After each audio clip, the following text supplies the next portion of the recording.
പ്രകാശമേ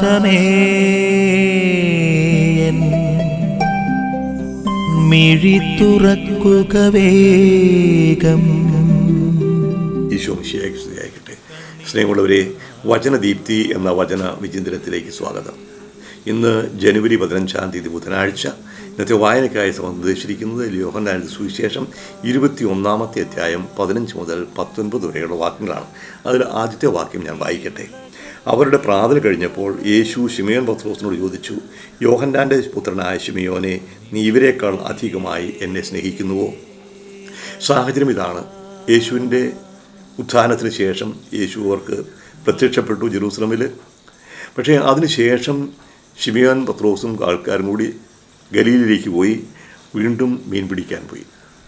വലയും വള്ളവും ഉപേക്ഷിച്ചതായിരുന്നു. പക്ഷേ ഇവിടെ രാത്രി അധ്വാനിച്ചിട്ടൊന്നും കിട്ടിയില്ല. നേരം എടുക്കുമ്പോഴാണ് കടൽത്തീരത്ത് യേശു പ്രത്യക്ഷപ്പെടുന്നു. നിങ്ങൾക്ക് എന്തെങ്കിലും കിട്ടിയോ? ഒന്നുമില്ല എന്ന് പറയുന്നു. അപ്പോൾ യേശുവിൻ്റെ വാക്കനുസരിച്ച് അവർ വലയിട്ട് ധാരാളം മീൻ കിട്ടി. ആ മീനും കൊണ്ടുവന്നു. യേശു അവർക്ക് പ്രാതൽ ഒരുക്കി. അതിനുശേഷമാണ് യേശു ചോദിക്കുക, പത്രോസ് എന്ന് വിളിക്കുക, യോനായുടെ പുത്രനായ ശിമയോനെ, നീ ഇവരെക്കാൾ അധികമായി എന്നെ സ്നേഹിക്കുന്നുവോ? 3 തവണ ചോദ്യം ആവർത്തിക്കുന്നുണ്ട്. ചോദ്യം ഇതാണ്. ആദ്യം ചോദിക്കുന്നത്, ഇവരെക്കാൾ അധികമായി എന്നെ സ്നേഹിക്കുന്നുവോ? എന്താണ് ഈ 3 തവണ ചോദിക്കാൻ കാരണം? പത്രോസ് യേശുവിനോട് പറഞ്ഞിരുന്നു, ഇവരെല്ലാവരും നിന്നെ തള്ളിപ്പറഞ്ഞാലും ഞാൻ നിന്നെ തള്ളിപ്പറയുകയില്ല. വീരവാദം മുഴക്കിയതാണ് യേശുവിൻ്റെ അവസാനത്തെ രാത്രിയിൽ. പക്ഷേ 3 തവണ ഈ പത്രോസിനെ യേശുവിനെ അറിയില്ല എന്ന് തള്ളിപ്പറഞ്ഞു. അതിന് പ്രായശ്ചിത്ത രീതിയിൽ തിരിച്ചു വരാനുള്ള, അത് ഓർമ്മിപ്പിക്കാനും മനസ്സ് തിരിയാനും പരിഹാരം അനുഷ്ഠിക്കാനും വേണ്ടിയാണെന്ന് തോന്നും യേശു 3 തവണ ചോദിക്കുന്നു. 3 തവണയും പറയും. പക്ഷേ എന്താണ് 3 തവണ ആവർത്തിക്കുന്നത്? ആ വാക്ക് ശ്രദ്ധിക്കുന്നതാണ്. മലയാളത്തിൽ കിട്ടില്ല, ഇംഗ്ലീഷിലും കിട്ടില്ല. ഗ്രീക്കിൽ യേശു ഉപയോഗിക്കുന്നത് അഗപ്പാവോ എന്ന വാക്കാണ്. ദൈവത്തെ സ്നേഹിക്കുക, ദൈവം സ്നേഹിക്കുന്നില്ല, പ്രതിഫലമൊന്നും പ്രതീക്ഷിക്കാത്ത സ്നേഹമാണ്. അതിന് മറുപടി കൊടുക്കുന്നത് ഫിലേൻ എന്ന വാക്കുകൂടിയാണ്.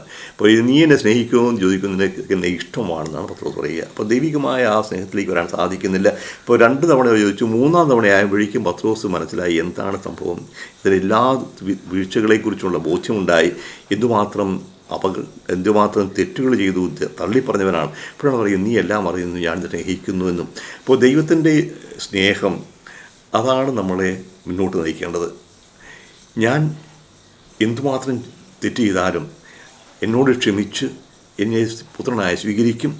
അതിന് ഒന്നേ ചെയ്യേണ്ടതുള്ളൂ, സ്നേഹിക്കുക.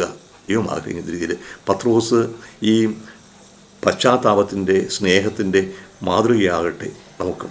എന്നോട് ചോദിക്കുന്നു, നീ എന്നെ സ്നേഹിക്കുന്നുവോ? എല്ലാം അറിയും ദൈവത്തിന് മുമ്പിൽ പറയാം, ഞാൻ നിന്നെ സ്നേഹിക്കുന്നു. നിൻ വഴിയേ നടക്ക